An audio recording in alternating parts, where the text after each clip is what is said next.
ব্যাকটেরিয়ার ট্রান্সডাকশন প্রক্রিয়া, যে প্রক্রিয়ায় বাহকের মাধ্যমে একটি দাতা ব্যাকটেরিয়ার ডিএনএ খণ্ড অপর গ্রহীতা ব্যাকটেরিয়ায় স্থানান্তরিত হয় তাকে ট্রান্সডাকশন বলে।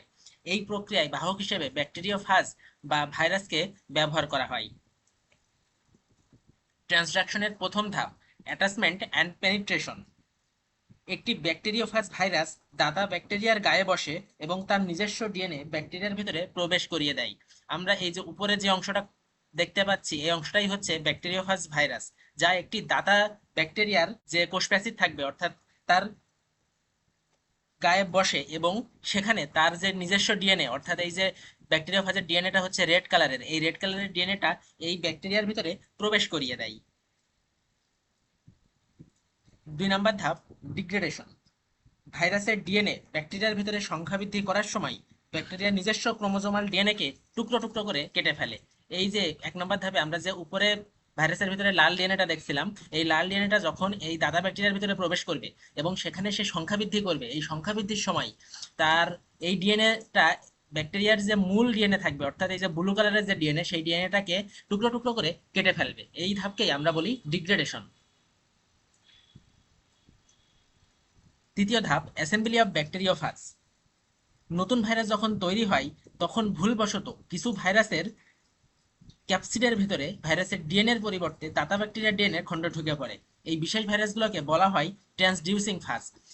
আমরা 2 নম্বর ধাপে লাল এবং নীল দুই ধরনেরই ডিএনএ খণ্ড দেখেছি। এই ডিএনএ খণ্ডগুলা যখন পরবর্তীতে ভাইরাসের নতুন করে ভাইরাস সৃষ্টি হবে সেই ভাইরাসের ভিতরে কোনোটার ভিতরে এই নীল রঙের ডিএনএ অর্থাৎ এই ব্যাকটেরিয়ার ডিএনএটা প্রবেশ করতে পারে। আমরা এখানে এই যে প্রথম যেটা দেখছি এর ভিতরে লাল এবং নীল দুই ধরনের ডিএনএ দেখা যাচ্ছে এবং এখানে যে ডিএনএ মানে ভাইরাসটা আমরা দেখছি যে ব্যাকটেরিয়াফাজ ভাইরাস, সেই ভাইরাসের ভিতরে লাল এবং নীল ডিএনএটা রয়েছে। এই জন্য একে বলা হয় ট্রান্সডিউসিং ফাজ। পরবর্তী ধাপ নতুন কোষে স্থানান্তর হবে এবং সেখানে তার সংযুক্তি হবে। এখান থেকে 3 নম্বর ধাপ থেকে যখন ব্যাকটেরিয়ার কোষ প্রাচীরটা ফেটে ভাইরাসগুলো বাইরে চলে আসবে তখন পরবর্তীতে সে যখন সুস্থ কোনো স্বাভাবিক ব্যাকটেরিয়াকে আক্রমণ করবে অর্থাৎ দাদা কোষটি ফেটে যাওয়ার পরে একটি নতুন ফাজ মুক্ত হয়। এই যখন সুস্থ গ্রহীতা ব্যাকটেরিয়াকে আক্রমণ করে তখন তার ভিতরে ডাটা ব্যাকটেরিয়ার ডিএনএটি প্রবেশ করিয়ে দেয়। এখন এই ধাপে এই যে ভাইরাসটা থাকবে এই ভাইরাসটার ভিতরে এই যে লাল এবং নীল দুই ধরনের ডিএনএ রয়েছে, এই ডিএনএ গুলা সে পরবর্তীতে সুস্থ ব্যাকটেরিয়ার দেহে প্রবেশ করিয়ে দিবে। এটি হচ্ছে অ্যাটাচমেন্ট এবং পেনিট্রেশন।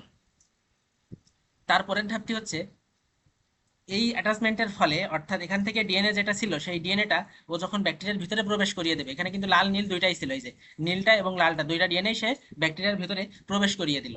এবং সর্বশেষ ধাপ হচ্ছে এখানকার যে নীল ডিএনএটা ছিল অর্থাৎ পূর্ববর্তী ব্যাকটেরিয়ার যে নীল ডিএনএটা সে ভাইরাসের ভিতরে বহন করে নিয়ে আসছিল, সে এই নতুন যে সুস্থ ব্যাকটেরিয়া থাকবে তার এই অংশের সাথে যুক্ত হবে। এভাবেই রিকম্বিনেন্ট ডিএনএ তৈরি হয়। অর্থাৎ গ্রহীতা কোষে প্রবেশ করার পর দাতা ব্যাকটেরিয়ার ডিএনএ খণ্ডটি গ্রহীতা কোষের ক্রোমোজোমের সাথে যুক্ত হয়ে যায়, ফলে গ্রহীতা ব্যাকটেরিয়ায় জিনগত পরিবর্তন সাধিত হয়। অর্থাৎ আমরা যদি সবগুলো ধাপ একবার দেখি, প্রথম ধাপ হচ্ছে একটা ব্যাকটেরিওফাজ ভাইরাস একটা সুস্থ স্বাভাবিক যে ব্যাকটেরিয়া তার কোষ প্রাচীরের উপরে বসবে, বসার পরবর্তী ধাপে সে তার যে ডিএনএটা থাকবে সেই ডিএনএটা সে ব্যাকটেরিয়ার দেহে প্রবেশ করিয়ে দেবে। এখন ওই ভাইরাসের ডিএনএটা যখন রেপ্লিকেশন করবে সেই রেপ্লিকেশনের সময় সে ওই ব্যাকটেরিয়ার যে ডিএনএটা ছিল সেই ডিএনএকে ক্ষুদ্র ক্ষুদ্র অংশে ভাগ করে ফেলবে। করার পরে যখন সে ভাইরাসটা নতুন করে তৈরি হবে অর্থাৎ ভাইরাসের সংখ্যা বৃদ্ধি হবে তখন সে ওই যে ব্যাকটেরিয়ার ভিতরে যে ডিএনএটা ছিল ব্লু কালারের ওই ডিএনএটা কোনো কোনো ভাইরাসের ভিতরে ঢুকে যাবে। এর ফলে যে ভাইরাসটা পাওয়া যাবে সেই ভাইরাসকে আমরা বলবো ট্রান্সডিউসিং ফাজ। পরবর্তীতে এর কোষ প্রাচীর ফেটে যাবে এবং কোষ প্রাচীর ফাটার ফলে তার থেকে ভাইরাসগুলো বাইরে বের হয়ে যাবে। বাইরে বের হওয়ার পরে এই ভাইরাসটা যেই সুস্থ ব্যাকটেরিয়াকে আক্রমণ করবে সেখানে যে সে যখন তার ডিএনএ কে আবার ভাইরাসের ভিতরে ব্যাকটেরিয়ার ভিতরে প্রবেশ করাবে তখন ব্যাকটেরিয়ার ভিতরে প্রবেশ করানোর ফলে তার যে পূর্ববর্তী ব্যাকটেরিয়ার যে দাতা ডিএনএটা ছিল অর্থাৎ ব্লু কালারের এবং তার নিজস্ব যে ডিএনএটা ছিল রেড কালারের সেটাও সে তার ভিতরে প্রবেশ করাবে। এখন এই ব্লু কালারের যে ডিএনএটা সে সুস্থ স্বাভাবিক একটা যে ব্যাকটেরিয়ার দেহে প্রবেশ করেছিল সেই ব্যাকটেরিয়ার ক্রোমোজোমের সাথে যুক্ত হবে, যার ফলে তার যে জিনগত পরিবর্তন সেটাই সাধিত হবে। এটাই মূলত ব্যাকটেরিয়ার ট্রান্সডাকশন পদ্ধতি।